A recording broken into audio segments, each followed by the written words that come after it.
جرم و سزا اور تفتیش کی ناقابل فراموش کہانیاں جو انسانی حرص و حوث کا آئینہ ہے۔ Post mortem episode 1۔ ایک روز میں تھانے پہنچا تو پتہ چلا ساتھ والے گاؤں میں کسی نے خودکشی کر لی ہے۔ میں نے اطلاع لانے والے کانسٹیبل کو اپنے کمرے میں بلایا اور اس سے استفسار کیا، ہاں بھائی اسلم، کس نے خودکشی کی ہے؟ ہمارے گاؤں کے چودھری صاحب نے، اس نے بتایا۔ میں چونکا، تمہارا مطلب ہے چودھری فرمان علی نے؟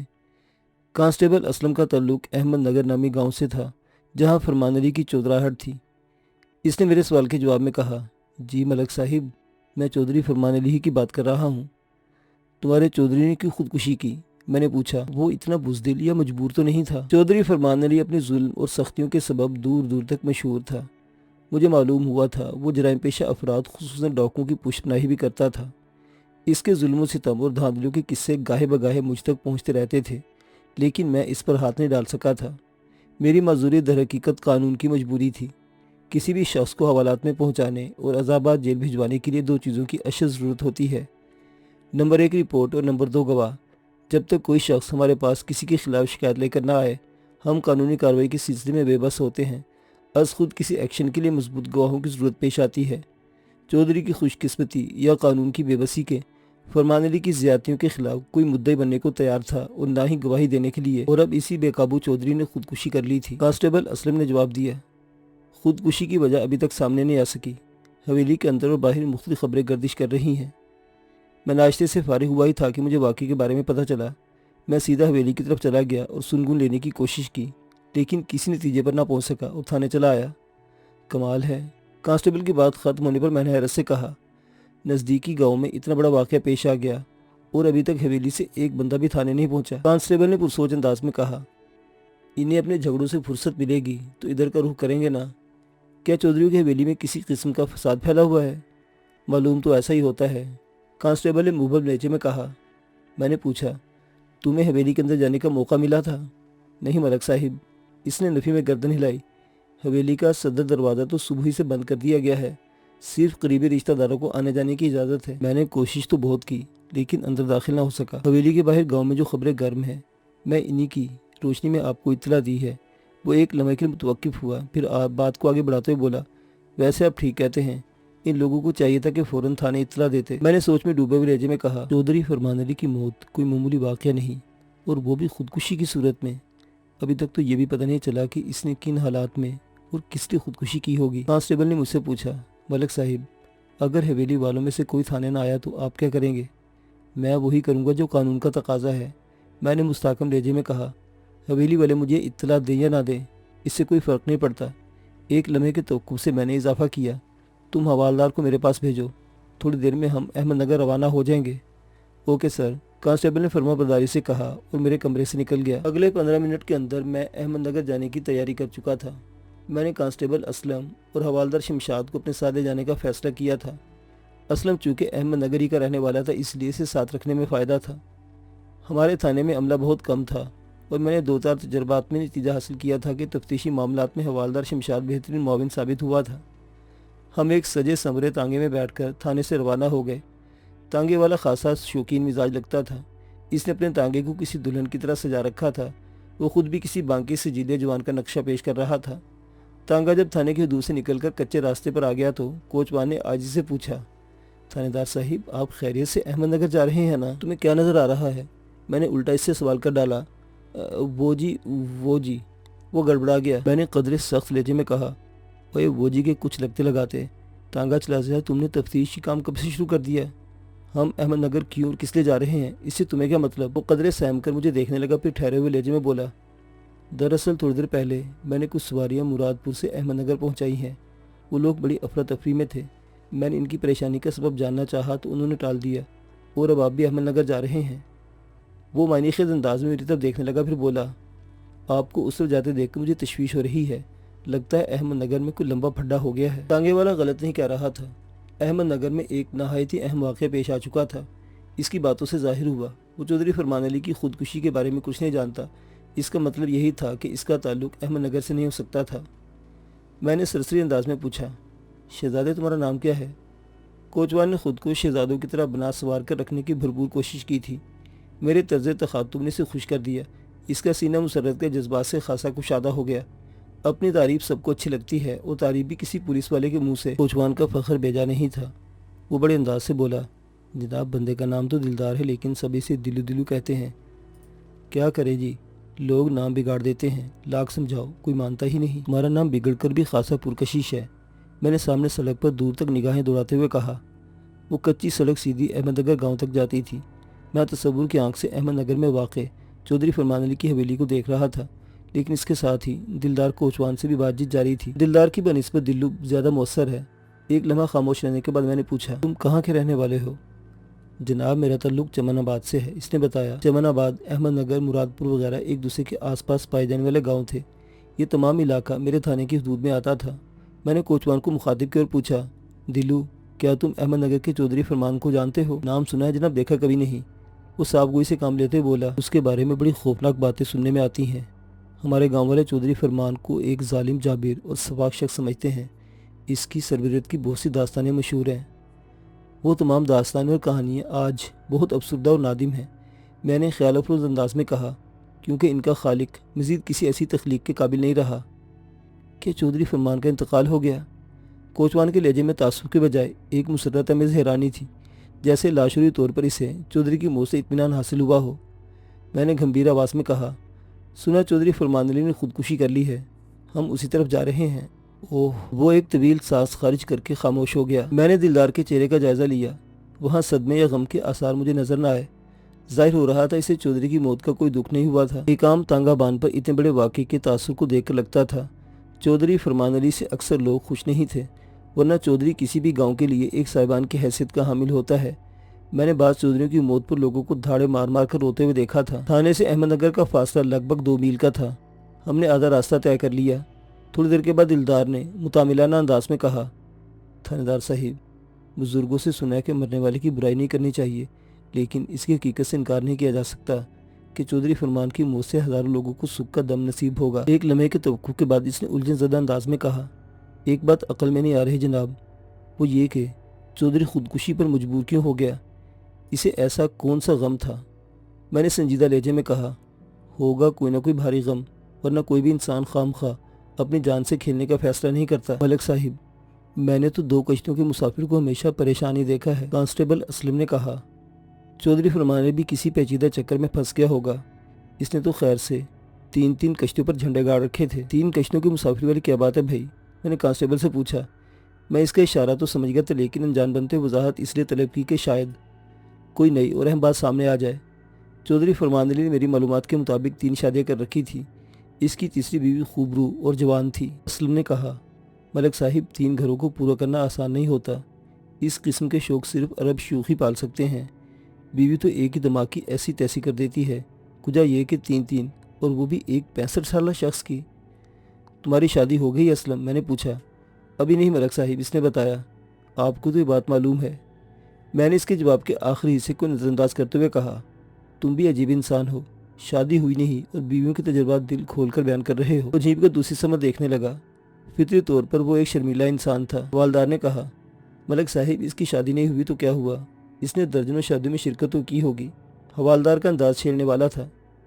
میں نے کہا، شمشاد، براتیں دیکھنے دولہا بننے میں فرق ہوتا ہے۔ یہ تو آپ ٹھیک کہہ رہے ہیں جناب، وہ تائیدی انداز میں بولا۔ تمہارا کیا خیال ہے دلدار اف دلو؟ میں نے کوچوان کو مخاطب کرتے ہوئے کہا۔ وہ اپنے لمبے چوڑے خیالات کا اظہار کرنے لگا، جن کا ذکر میں ضروری نہیں سمجھتا۔ ہر شخص کے اپنے مشاہدے اور تجربے ہوتے ہیں اور وہ اپنی سوچ کے مطابق ان سے نتائج اخذ کرتا ہے۔ ہم اسی نوعیت کی تبصرہ جاتی گفتگو کرتے ہوئے احمد نگر پہنچ گئے۔ ہم سرکاری لباس میں تھے۔ پولیس یونیفارم کا اپنا ایک ٹہکا ہوتا ہے۔ ہمیں ہاتھوں ہاتھ لیا گیا۔ حویلی کے صدر دروازے پر ایک صحت مند شخص نے ہمارا استقبال کیا۔ میرے ذہن میں پہلا خیال یہی آیا کہ وہ چودھری فرمان کا بیٹا ہوگا، لیکن تعارف پر میرا خیال غلط ہو گیا۔ وہ چودھری کا چھوٹا بھائی قربان علی تھا۔ قربان کی عمر 30 سال کے قریب ہوگی۔ اس نے ہمیں کشادہ اور آراستہ و پیراستہ بیٹھک میں بٹھایا اور کہنے لگا، بس میں آپ کی طرف آنے ہی والا تھا۔ اچھا وہ آپ یہاں پہنچ گئے؟ پھر ایک لمحے کے توقف سے اس نے پوچھا، آپ کو اس واقعے کی خبر کیسے ہوئی؟ اس کے سوال میں تشویش سے زیادہ حیرانی پائی جاتی تھی۔ فرمان علی کی برادر خود کو حیران ہونا بھی چاہیے تھا، کیونکہ ایسے فرعون صرف چودھریوں کی سوچ ہی ہوتی ہے کہ دنیا میں یہ کم از کم ان کے علاقے میں سب کچھ انہی کی مرضی سے ہوتا ہے۔ میں نے ٹھہرے ہوئے لہجے میں کہا، چودھری قربان